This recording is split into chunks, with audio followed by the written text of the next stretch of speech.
warahmatullahi wabarakatuh. Akan menampilkan video tentang standar akuntansi keuangan. Nama saya Lihadi Safitri, NPM 237555019. Tujuan dari laporan keuangan adalah menyediakan informasi penting yang menyangkut tentang laporan posisi keuangan, kinerja, serta perubahan dari suatu entitas yang bertujuan untuk pengambilan keputusan di suatu perusahaan. Dasar asumsi dibagi menjadi dua, yaitu dasar akrual, yaitu prinsip akuntansi, di mana transaksi dan peristiwa diakui atau dicatat saat terjadinya peristiwa. Contohnya adalah pendapatan diakui atau dicatat setelah barang diberikan, walaupun pembayarannya belum diterima. Yang kedua adalah kelangsungan usaha, yaitu prinsip akuntansi yang mengharapkan suatu perusahaan terus berkembang atau terus berlangsung tanpa perusahaan tersebut melikuiditasi asetnya. Saya Vena Angelia, NPM 237555014. Di sini saya akan menjelaskan tentang karakteristik kualitatif laporan keuangan. Yang pertama, dapat dipahami, yang dimana informasi dalam laporan keuangan harus mudah dipahami oleh pengguna, bahasanya juga harus jelas dan dapat dipahami dengan baik. Yang kedua ada relevansi, yang dimana informasi harus relevan untuk memenuhi kebutuhan pengguna dalam pengambilan keputusan. Yang ketiga ada materialitas, yang dimana karakteristik kualitatif yang menentukan apakah suatu informasi dianggap relevan atau tidak. Yang keempat, nilai prediksi, yang dimana informasi keuangan sebagai input untuk memproses prediksi bagi para investor mengenai harapan mereka di masa lalu, masa sekarang maupun masa datang. Yang kelima, ada nilai konfirmasi, memberikan umpan baik pada evaluasi sebelumnya. Yang keenam, keandalan, laporan keuangan harus memiliki konsistensi yang akurat. Yang ketujuh ada penyajian jujur, menggambarkan dengan jujur transaksi peristiwa lainnya seharusnya disajikan atau secara wajar dapat diharapkan untuk disajikan. Yang kedelapan ada substansi mengungguli bentuk. Pada laporan keuangan, substansi mencerminkan realitas dari transaksi atau peristiwa yang sesungguhnya terjadi, sedangkan bentuk menunjukkan keadaan yang ditinjau dari sudut hukum.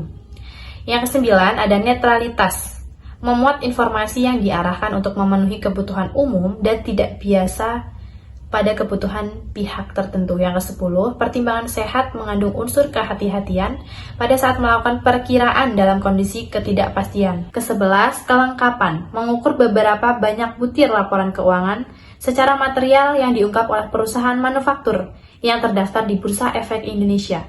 Yang ke-12 dapat dibandingkan dengan membandingkan laporan keuangan baik antar periode maupun antar perusahaan untuk mengevaluasi posisi keuangan kinerja serta perubahan posisi keuangan secara relatif. Lalu, untuk kendala informasi yang relevan dan andal, yang pertama tepat waktu.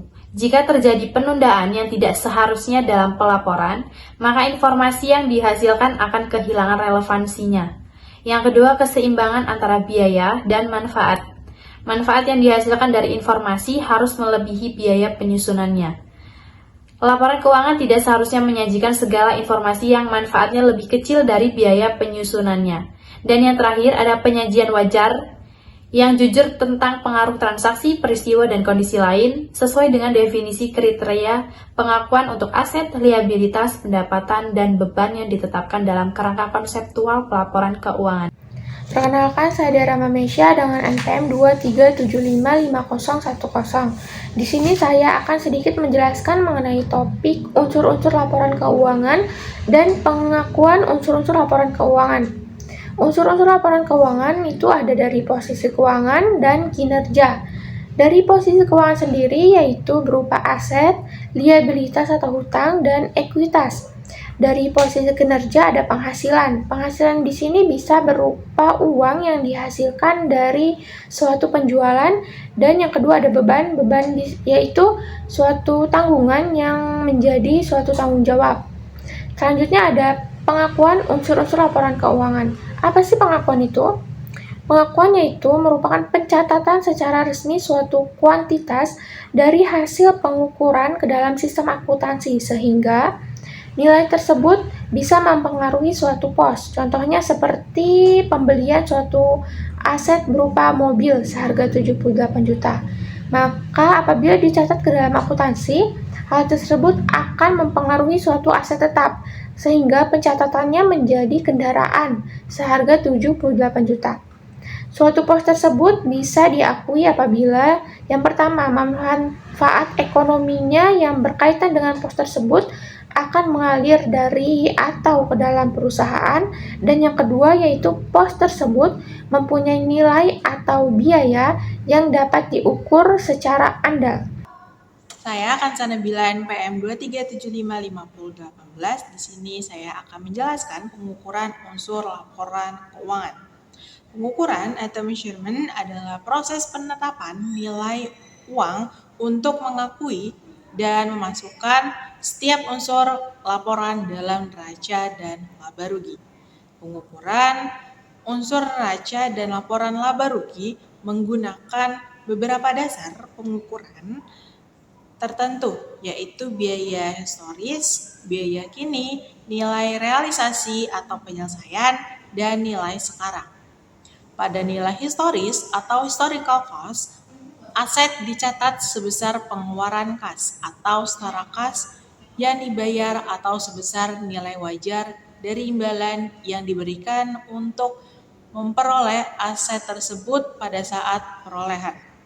Liabilitas dicatat sebesar jumlah yang timbul sebagai penukar dari kewajiban atau obligation dalam keadaan tertentu.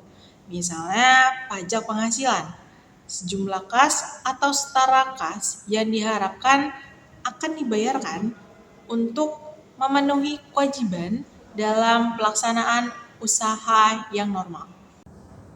Halo, nama saya Yene Veronica Sormin, NPM 23755-016. Di sini, saya akan menjelaskan tentang biaya kini dan nilai realisasi atau penyelesaian. Apa sih biaya kini? Biaya kini adalah biaya yang harus dibayar sekarang jika Anda ingin memiliki atau memperoleh aktivitas yang sama, atau jika Anda ingin menyelesaikan kewajiban yang sama. Terus, aktiva dinilai sebesar jumlah kas atau setara kas yang seharusnya dibayar jika aktiva yang sama atau setara aktiva diperoleh pada saat sekarang. Kewajiban dinilai sebesar jumlah kas atau setara kas yang tidak diskontokan, yang mungkin akan diperlukan untuk menyelesaikan kewajiban pada saat sekarang. Kemudian kita akan membahas tentang nilai realisasi atau penyelesaian. Jadi, nilai realisasi atau penyelesaian adalah nilai aktivitas yang dapat dijual atau ditukarkan dengan uang sekarang. Artinya, berapa harga yang dapat diperoleh jika Anda menjual aktiva tersebut sekarang. Aktiva dinilai sebesar jumlah kas atau setara kas yang dapat diperoleh sekarang dengan menjual aktiva dalam pelepasan normal. Kewajiban dinilai sebesar nilai penyelesaian, yaitu jumlah kas atau setara kas yang tidak diskontokan yang diharapkan untuk dibayarkan untuk memenuhi kewajiban dalam pelaksanaan usaha normal.